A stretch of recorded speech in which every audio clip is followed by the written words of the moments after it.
Hello everyone, welcome back to the channel. So if your Wyze camera keeps showing device offline, you can just try these easy fixes that I'm about to show you in this video.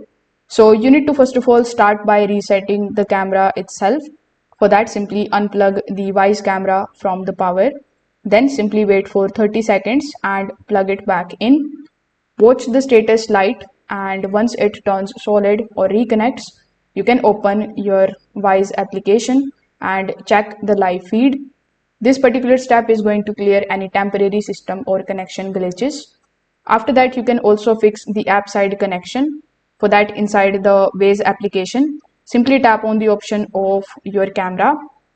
If it is offline, you can go to the settings and then you can delete the device.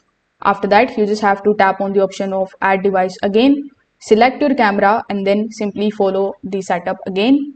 Scan the QR code and reconnect it to your Wi-Fi.